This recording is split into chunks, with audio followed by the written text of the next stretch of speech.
Hello ladies and gentlemen, welcome back. I'm going to be reading another part of A Vampire Night Before Christmas, where the grandsons of Death go to the North Pole with their friends to show them Santa is real, only to find out a shocking secret, that Santa was bitten by a vampire. As I mentioned before, I wrote that story few years back. I read it on my channel in 2020, but I've since done some updating on it, and hopefully, hope you all will enjoy. For the first half of this video, click the link down below. As ever, just sit down, get comfy, and prepare to be to see what happens next. Nancy Claus led Tommy and his companions into the cellar, where the torches blazing on the wall. There were torches blazing on the walls. There were dust-covered wooden crates piled in one corner. But right in the centre of the room was something that made everyone's blood freeze in their veins. It was a large coffin the colour of dark pine wood and covered in Christmassy stuff, such as robins, presents, candy canes, reindeer, and even Christmas trees. But the top was half open, and there was heavy breathing coming from within.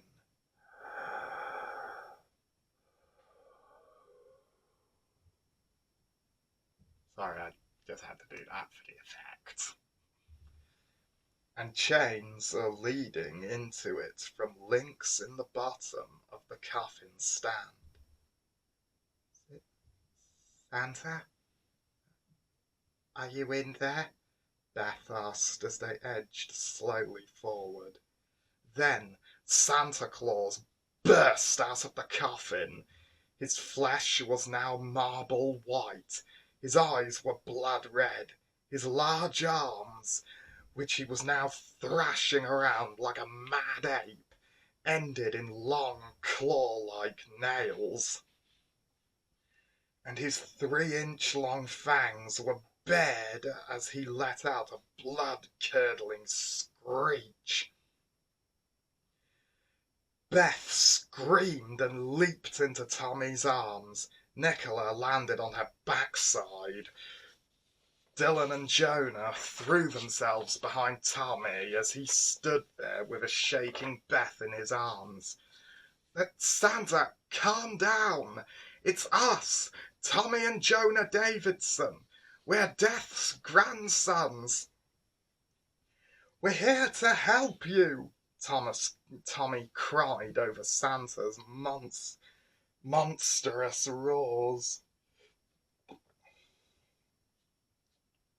Fortunately, the chains attached to Santa's wrists held him back, and eventually he clambered back into the coffin. Bless him, bless him. He always did tire quickly, said Jonah. He stepped out from behind Tommy as he lowered Beth from his arms and turned to Nancy, who had begun to sob into her handkerchief again. Nancy, how long has he been this way? Tommy asked. Almost a week. We haven't been able to find a cure. If we don't find a cure in 3 hours, then he cannot deliver presents and Christmas will be ruined. Nancy spluttered. Nicola ran over to Nancy and put an arm around her. It's okay, Mrs. Claus. We can help cure Santa.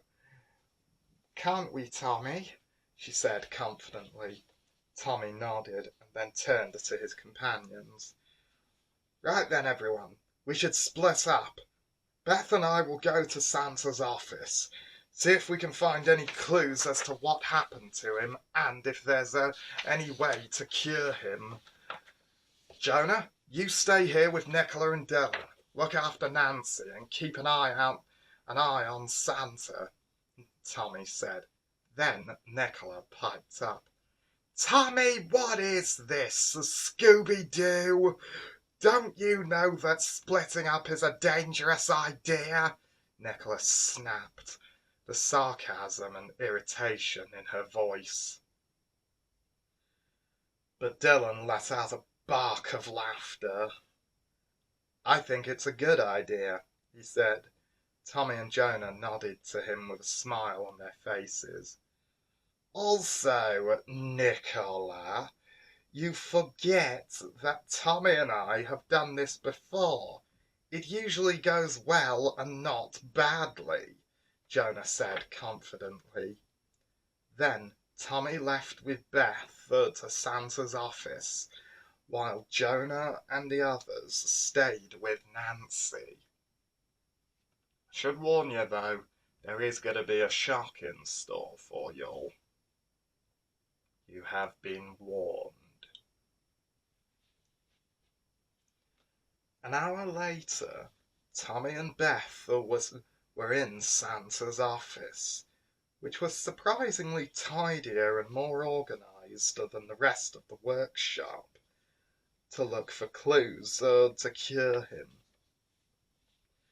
Tommy glanced at his golden wristwatch.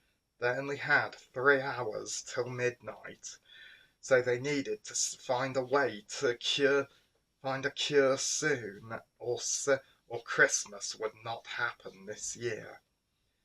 Come on, Santa, give me some clues. Did you come prepared?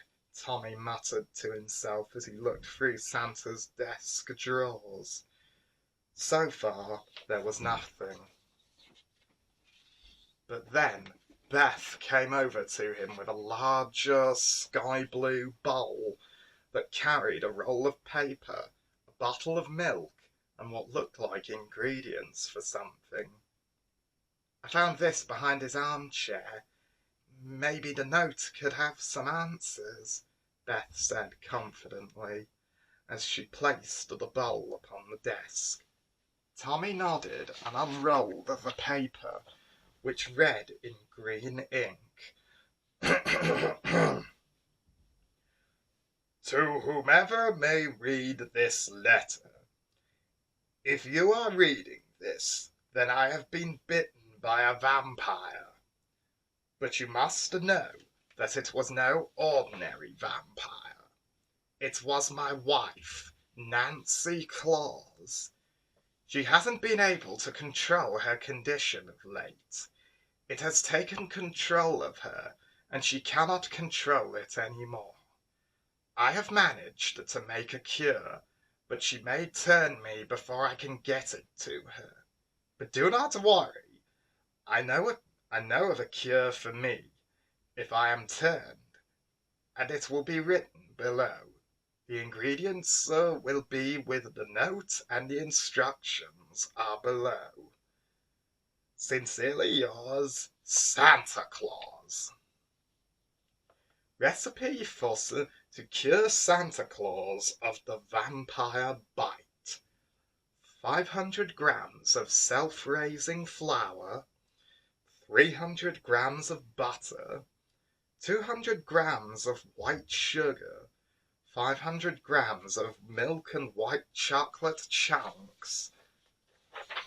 Cook in the oven for 12 minutes and then place them in the bowl with the bottle of milk and bring it to me. Tommy and Beth looked at the note in disbelief. Santa's wife was a vampire. Nancy was the vampire who bit him. He knew of a way to cure himself, and, somehow, he had manufactured a cure for Nancy. First things first, we need to make these cookies for Santa, Tommy said. But Beth turned to Tommy, raised her eyebrow, and put her hands on her hips. "Where are we going to find an oven for the baking?" she asked. Tommy pointed behind her to the kitchen behind her. She turned and saw there was an oven and plenty of what they needed to bake the cookies. Almost an hour later, Tommy and Beth came out of the kitchen, the bowl filled with at least 12 freshly baked chocolate chip cookies and a bottle of milk resting on the top. Then they made their way towards the cellar where Santa was, little knowing of what was to come. Right then, I'll leave it on that cliffhanger for now, but as I mentioned earlier, I hope you're all enjoying this. If so, then can you please drop a comment down below, and also check out my other works, and most of all, have a very Merry Christmas.